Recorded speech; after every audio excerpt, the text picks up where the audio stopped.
got there. If I hadn't gotten that into 5th the second attempt, we would have been in trouble because I missed it on my initial switch of the gears. There we go.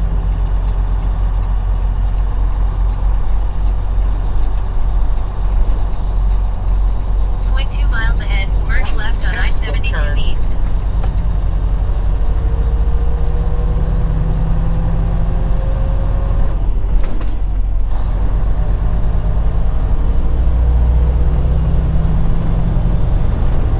Good morning, campers!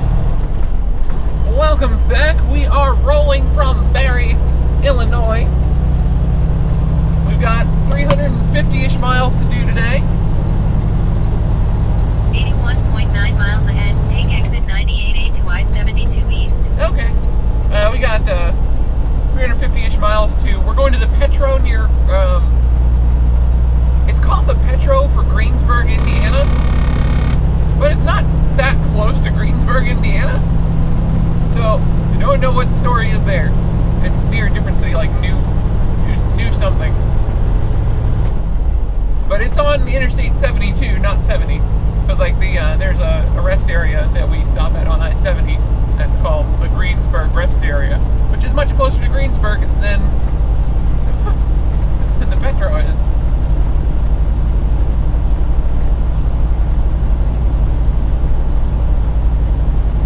Come on, Maxwell, you can do it.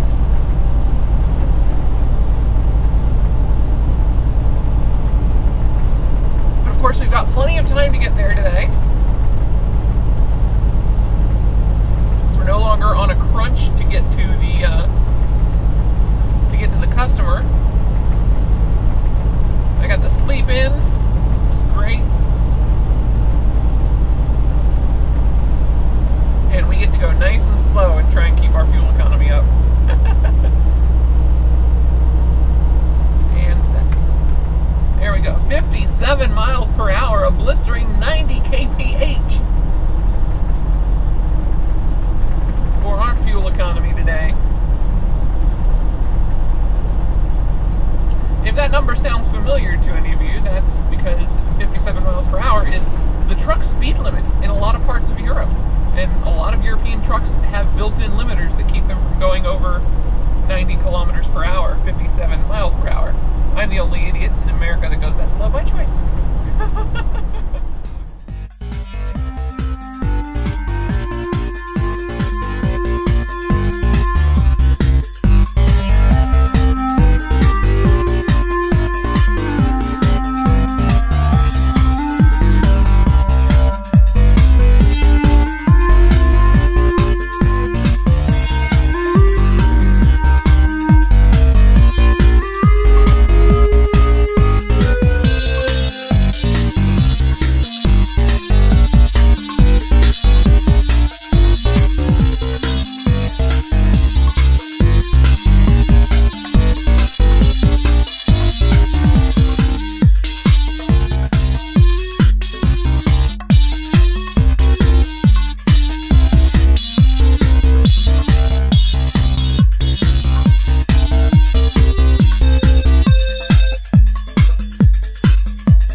nobody comes flying over that hill.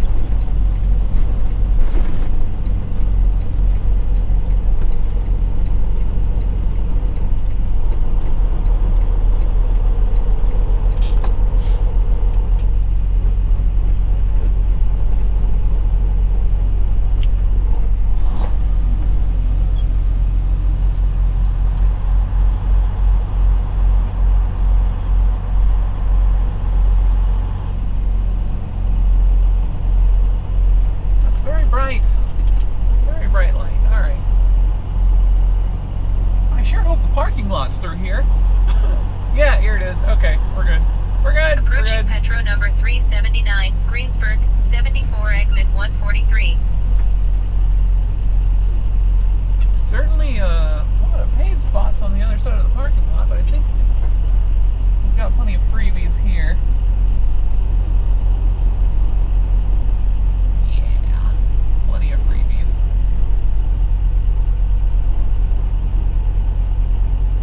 Not as many freebies as I'd like, though.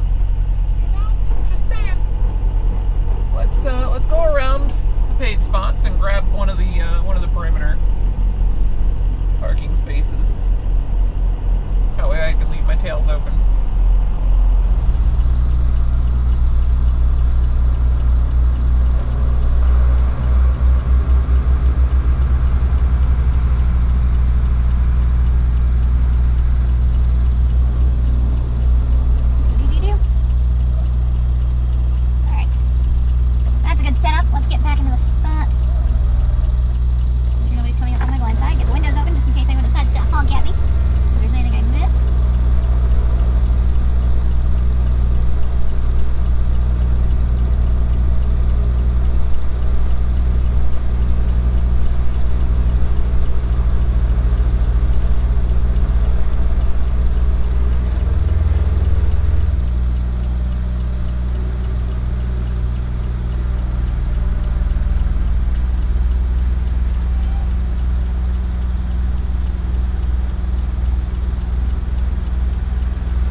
Nice little parking spot.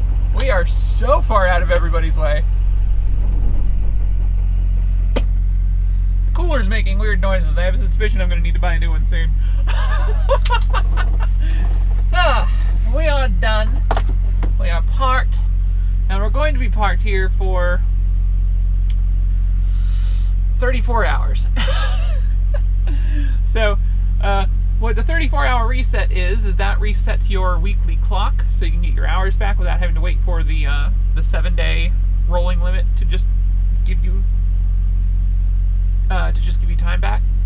Or it's basically a day off and then a 10-hour break, so that it's designed so that if you stop at the end of a day like we just did, we'll get hours back the morning after tomorrow. So that it would be just like we'd taken an extra day after we woke up in the morning, a day off. So it's designed to get you 2 good nights sleep before you get back on the road, is the original intention. They even had a rule requiring it to be overnight originally, though that was removed. But yeah, so we're gonna do a 34-hour reset here, get our 70-hour clock back, so we don't have to worry about that for at least another 4 or 5 days probably.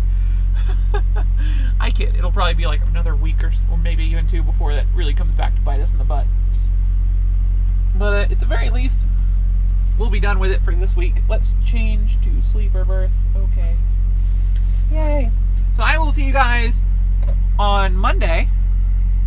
Thank you guys so much for watching. My name's MacLeod.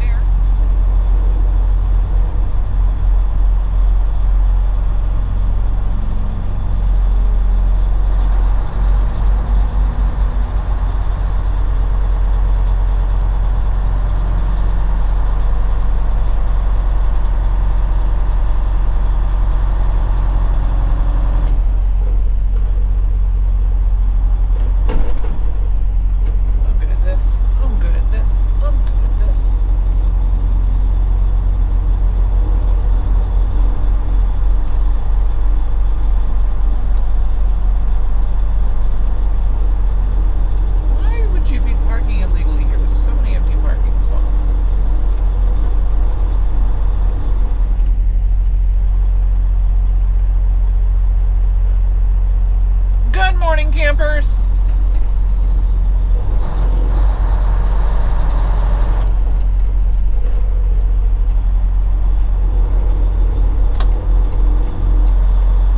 We're working our way out of the Petro, where we just did a 34-hour reset. Ooh, you picked blackberries. That's neat. Hopefully it's early enough in the morning that we'll be able to get on to 0.2 miles ahead, Interstate turn left 74. on ramp to I-74 East. Nice and easy. Despite the single lane eastbound.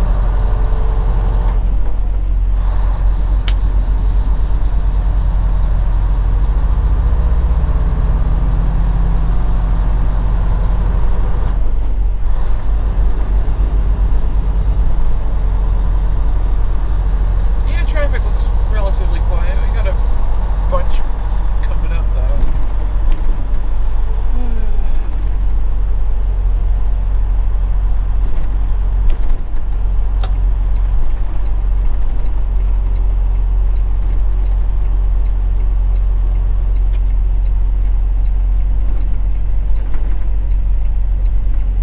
Alright, what is this car doing here? 0.2 miles ahead, merge left on I-74 East. Absolutely nothing. Alright, cool.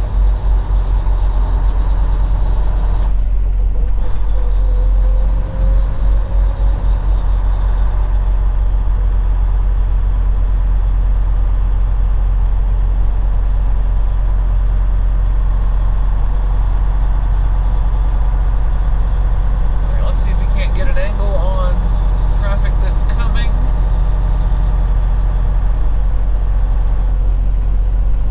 Slow up. 37.3 miles ahead, take left exit 9 to I-275 East. Got it.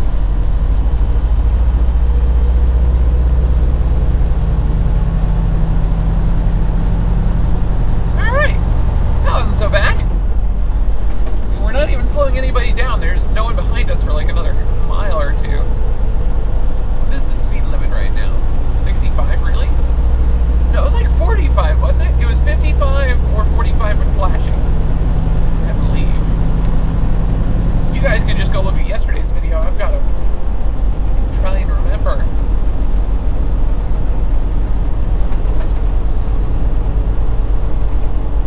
Literal days have passed for me.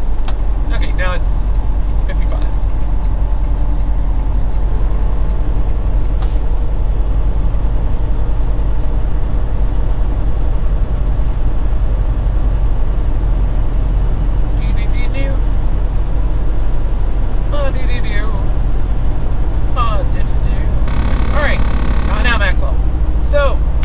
We don't have a pre-plan on our next load yet. We did very briefly have a load that dispatch suggested for me. And once again, I had to remind them how driving and scheduling works. Basically, it was a load that picked up about an hour ago. My appointment to unload is an hour from now. Their retort to that was, oh, it's a preloaded trailer. You can pick it up whenever you get free. I'm like, no, but my unload appointment is 6 a.m. This place takes a couple hours to unload. I get my trailer washed. That place is usually busy. Was busy last time. It took a couple hours to get through there, and then it's a 2-hour drive to the place I'm picking up. So I'm not even going to get there until like noon, and then I'm not going to have time because the load is entirely scheduled, assuming you're picking it up at 4 a.m. So the delivery date is the day after tomorrow at 6 or 9 a.m. I forget which. Probably both. We'll say 9 a.m. We'll give them the benefit of the doubt. It's the day after tomorrow at 9 a.m. And it's over 1,000 miles away. It's like, all right, I've got to do 2 10-hour breaks in there because I'm going to be burning half of a day's hours just on getting to my customer and getting the trailer cleaned afterwards. So I'm going to have to do a 10-hour break before I even get a full day's driving on this load. And then it's going to be a full day's drive tomorrow and another 10-hour break. And then I'll still be left with like between 5 and 8 hours of driving the morning that it's due to deliver. That's not going to work. There's no way that's going to work.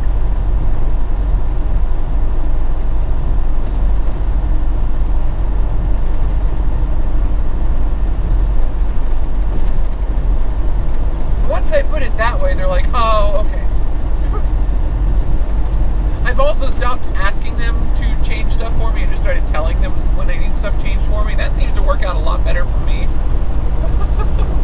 Just putting that out there, because like I did a run through of why the scheduling was not going to work for me, and I said, okay, so I need you guys to either change the appointment or speed limit's still 55. Okay.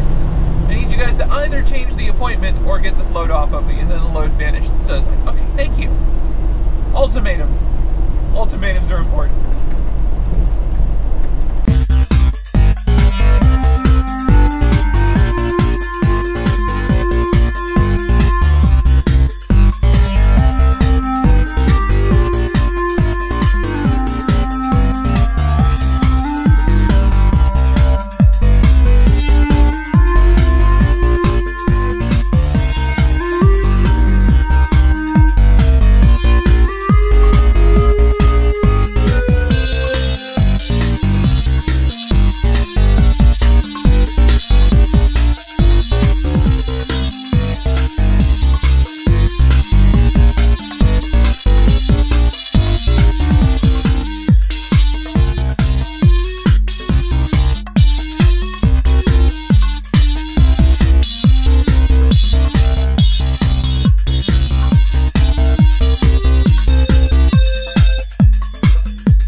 The wrong decision.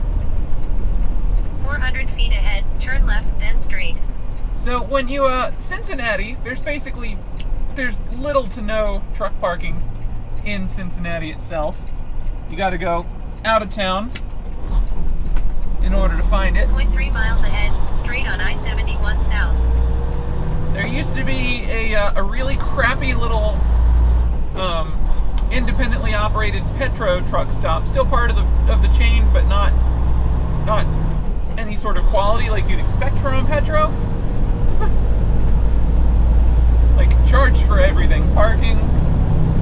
The scale operator was just a pain in the butt, but it had a lot of space. But that's been closed down. Since, 32 miles ahead, take left ramp to I-71 South. That's been closed down for a bit. We tried to go there and scale out last time I was in Cincinnati, and the place was just shuttered. You couldn't even get on the property to park. No one can make money off of it, so we're not allowed in. Not now, Maxwell. So I came up to the Flying J in Lebanon, Ohio.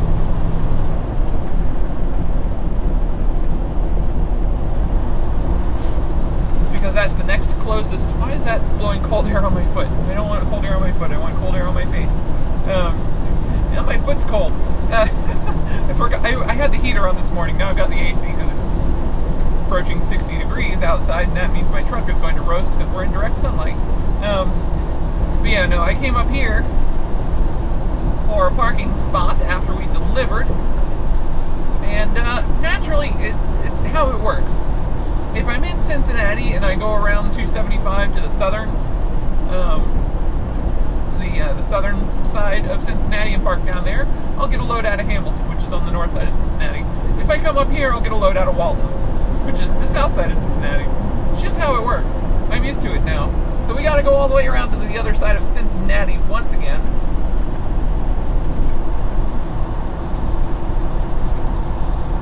It's not that bad. It's only like a 1 hour drive. I think my GPS wants me to just go through Cincinnati. We're going to take 275 because I am not a huge fan of downtown Cincinnati. Also, one of those highways at one point has been no trucks through town, so I want to make sure we don't accidentally wind up on that and get a ticket because it's a construction zone. I don't know which one it is. I just remember there is one of the interstates where it crosses through downtown Cincinnati is not okay for trucks. At least it wasn't last time I was here. I don't know if that might have been finished or what, and I don't know which number it is. Either 71 or 75, maybe 74. I don't know. So we're not going to even risk it. We're just going to go around. I know if you stay on 275, you're safe from that. It's 275, so you're not safe from everything.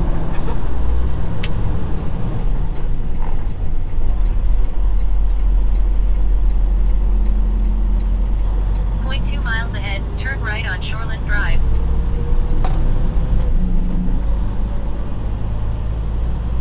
Alright. Okay, so there's no stoplight at this crossing. I'm not sure that's better. We might be better off going around the block and coming out at the other one. I'm not sure. It really kind of depends on just how busy this intersection is. I remember it being busy.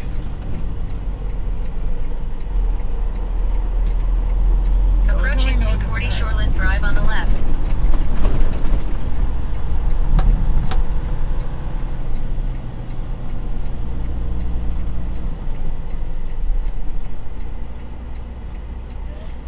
Yeah, I'll just wait.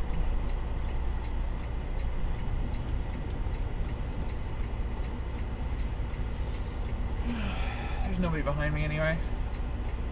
It's like all these people are perfectly spaced to keep me from turning in.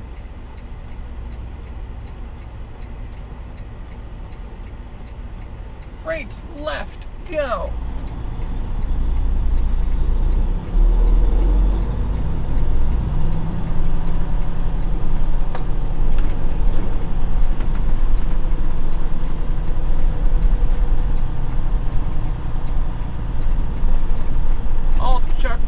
All trucks check in dock 1. Got it.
thankful that this is a drop hook load.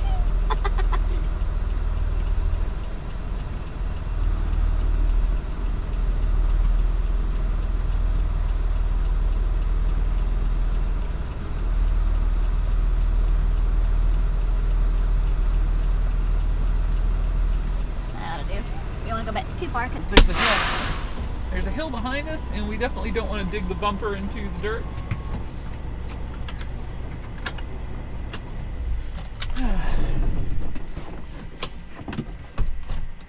Alright, let's go check in.